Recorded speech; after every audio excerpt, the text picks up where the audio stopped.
काफ़ी तपा हूँ और मैंने उसकी नेगेटिविटी भी महसूस की अपने अंदर एक बार, कई बार महसूस की है। अब भी आ जाती है कई बार उसके शेड्स। खिड़कियाँ तो अब भी खुली हुई हैं, गेट बंद है। आपके चेहरे पर वो बिल्कुल दिखाई नहीं देता। मैं उनसे लड़ता हूँ कि नहीं ये नहीं आने दूँगा, मैं ये नहीं होने दूँगा। तो जैसे मेरा एक शेर है कि अ, हिम्मत का सागर लांघो, तो लहर-लहर जयकारा होगा। दिल टूटे या एटम टूटे, दुनिया में उजियारा होगा। एटम का मॉलिक्यूल टूटता है, आप उससे बम बना लेते हैं और नेगेटिव थॉट के साथ, और हिरोशिमा नागासाकी में आप लाखों लोगों को युद्ध के समापन के बाद मार देते हैं, सिर्फ अपनी ईगो को मसाज करने के लिए कि हमने जापान को नील डाउन करा दिया। एटम का बम ताकत आती है आपके अंदर और आप जो हैं दुनिया को तबाह करने की धमकी देने लगते हैं। लेकिन एटम की ताकत मिलती है आपको और आप एक एटॉमिक पावर स्टेशन लगाते हैं, और गांव में जो एक जनरेशन मिट्टी के तेल में पड़ी थी या चांद की रोशनी के नीचे पड़ी थी, उसी बच्चे के सिर पे एक बल्ब जगमगा रहा होता है जिसमें वो दुनिया देखने की कोशिश कर रहा होता है। सो इट्स ऑन यू कि जो एनर्जी आपको मिली है, the energy the world rendered in you now it is even by this podcast, how you are transforming to generations to the people around you. That is the beauty.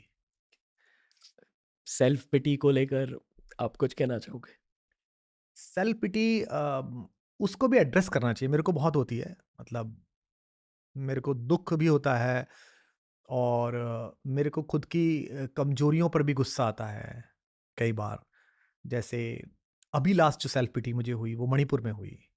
When those videos surfaced and I was watching those videos, मुझ तक आए, I was feeling so helpless. मुझे इतना गुस्सा था, मुझे लग रहा था कि मैं क्या कर सकता हूँ।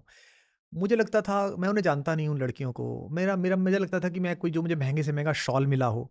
अब तो वो पुराना हो गया वीडियो, पर फिर भी मेरे दिमाग में क्या ख्याल आ रहा था कि जो मुझे महंगे से महंगा शॉल मिला हो या मैंने खरीदा हो, मैं उसे लेके जाऊँ और अकेले में, वो मुझे जाने भी ना कि मैं कौन कुमार विश्वास हूँ, और मैं उन्हें वो शॉल उड़ाऊँ और उनके गले लग के रो लूँ थोड़ी देर, उनसे कहूँ कि मेरी बहन हो, तुम मेरी बेटी हो, मेरी माँ हो, गलती हो गई, इन लड़कों से, ये जानवर हैं, बस माफ़ कर देना, कोई बद्दुआ मत देना इस दुनिया को, इस पृथ्वी को। तुम क्षमा कर देना, कभी ना कभी सुधरेगा, मैं आशा ही करता हूँ। तो ऐसी सेल्फ पिटी होती है। कई बार खुद के यूज़ किए जाने पर भी गुस्सा आता है, पर फिर मुझे लगता है कि शायद एक्जिस्टेंस ने इतना हिस्सा रखा था कि ये यूज़ होगा। जैसे गोल्ड है, वो 24 कैरेट के गोल्ड का गहना नहीं बनता, उसकी अंगूठी नहीं बनती, तो उसमें 1 कैरेट, 2 कैरेट आपको तांबा मिलाना ही पड़ता है। तो 22 कैरेट होता है, जिस पे 24 लिखते हैं वो। तो अगर वो 2 कैरेट के तांबे को अंदर लेने से गोल्ड मना कर दे कि नहीं मैं तो 100% शुद्ध रहूँगा, तो फिर उसका कोई उपयोग नहीं होगा, किसी सुंदरता को वो अच्छा नहीं कर पाएगा। तो मुझे लगता है कि मेरे 24 कैरेट जो अंदर है, उसमें कई बार दुनिया का 2% ये कलुष, ये गंदगी आ जाती है। सो मुझे लगता है भगवान शायद मुझसे कोई ऑर्नामेंट बनवा रहा है, मेरी ज़िंदगी को ऑर्नामेंट बना रहा है, ताकि मैं अपने जाने के बाद भी रोशन रहूँ, लोग देखें, सीखें, जानें या मेरा ठीक जजमेंट कर सकें। सो उसको फिर मैं कन्फेस कर लेता हूँ। दुःख का भी कर्तव्य होता? हाँ, दुःख इसलिए कर्तव्य होता है कि आप अगर उसकी गंभीरता समझ रहे हैं, उसकी सीरियसनेस समझ रहे हैं, तो फिर आप उस सफ़रिंग्स को दूसरे को ना आए इसकी ज़िम्मेदारी में लग जाते हैं। जैसे मैं अक्सर अपने राम के सीज़न में सुनाता हूँ कि अ, राम जिस रास्ते से आए थे, जब भरत उनको बुलाने के लिए वापस आए, तो भरत ने चप्पल नहीं पहनी।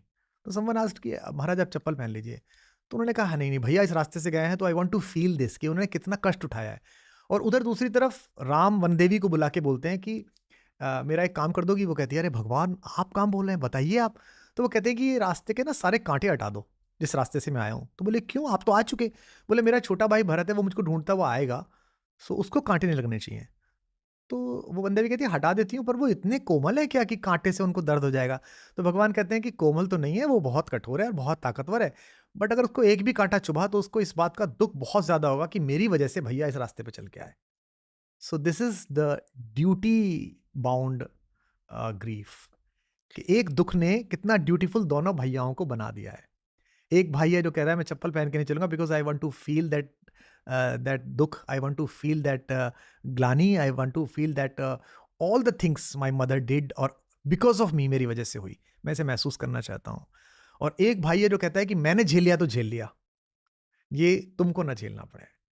जैसे हम अपनी मैं अपने जो मेरे शिष्य हैं, जो मेरे, जिनका मैं गुरु हूँ, उन बच्चों के लिए कई बार वो मुझे काम सौंप के सो जाते हैं और मैं बेचैन रहता हूँ, यार उसका वो काम नहीं हुआ।